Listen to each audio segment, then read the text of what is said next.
Welcome again to Joe's Son of Boxing. The much touted Christian Mbilli.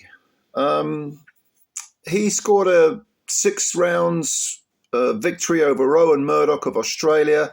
And Billy's from France. He's a former Olympian. Good fighter. So at the moment he's 26 wins with 22 KOs, no draws, no defeats, from France via Cameroon, 28 years old, very physically, he's got a very physical style, likes to get up right in front of you and exchange, doesn't really have one punch power despite the rather glossy knockout record. But hits hard enough. I mean, against lower level opposition, he can score those, highlight reel KOs and stoppages. But at world level, I wouldn't say he was a one-punch banger. Fires a lot of punches, both hands, likes to bring the right hand over the top and sort of a downward chopping motion. Doesn't use his feet much. I've seen this guy before. Look, against ROHAN Murdoch, he had his own way because Murdoch, 3 years old at 31, Australian, tough as concrete. I mean, the amount of punishment this poor kid took. A very big looking super middleweight. Actually looked bigger than Mbilli, and did find the target quite a lot, but spent way too much time on the ropes. Mbilli was just sort of bullying him. Murdoch absolutely defiant. Came in with 27 wins and 19 KOs. But if you look at his record, it's very much lower level opposition. The majority of his fights have been in Australia, although the time that I remember seeing him previously was against Zach Parker. That was back in 2020 when Parker stopped him in 11 rounds. And this was only his third fight, Murdoch. And he's been a pro for something like 13, I think it's his 14th year as a pro.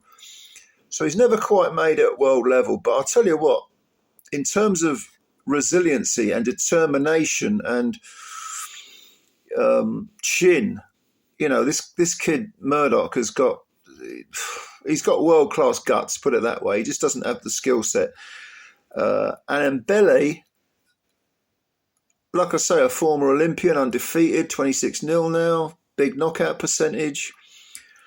He's looking for Canelo. He says, I want Canelo. Look, no, there's something missing for me. I think Canelo gets him, even at this stage of his career. Canelo would have far too much for Mbilli. And in fact, I would pick both Benavidez and David Morrell to knock out Mbilli, because Mbilli just gets hit too much. And his style, very swarming, every punch has got meat on it. But he's too easy to hit, and he's too bread and butter. He's too up and down. He's too stand in front of the target. And yes, all right, I get it. When he had Murdoch on the ropes, he was sidestepping and trying to get extra leverage. But he wants to put KO on every punch, and you can't really do that. I don't really see enough variety. I don't really see enough. I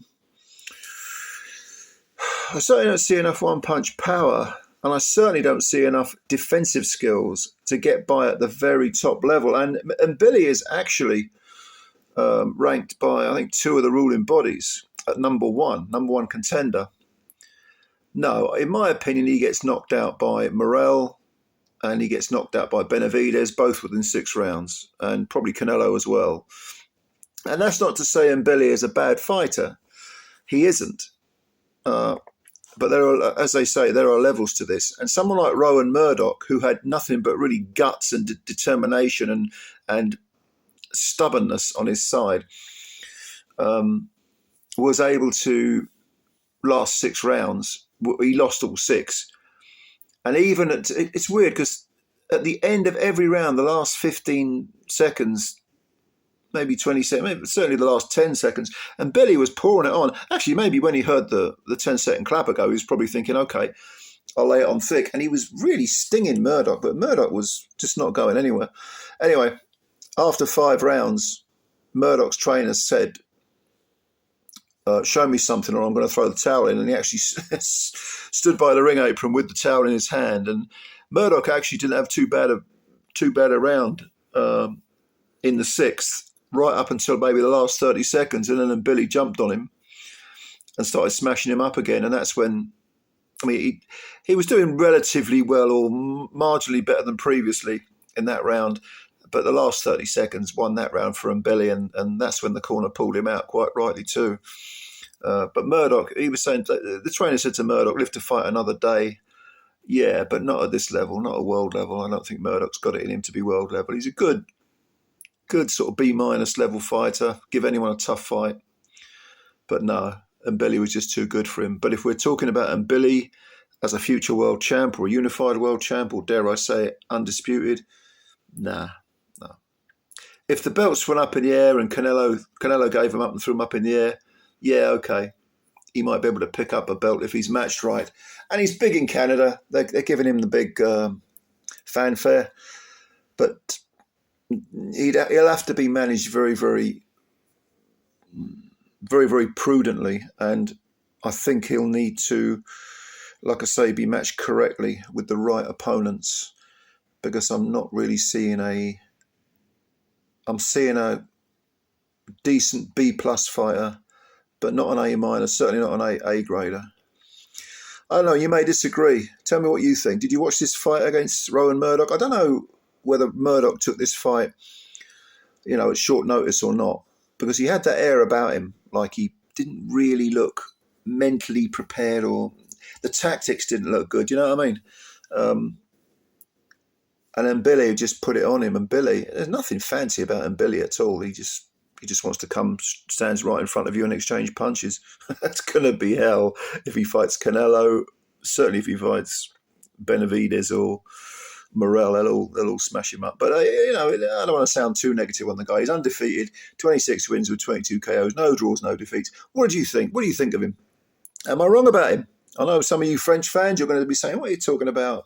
Sacre bleu, no. Well, Canadian fans, you're going to probably be hitting the dislike button. That's fine. You can do that. I'm just giving you my honest opinion. But let me know if you disagree, or if you do agree, let me know.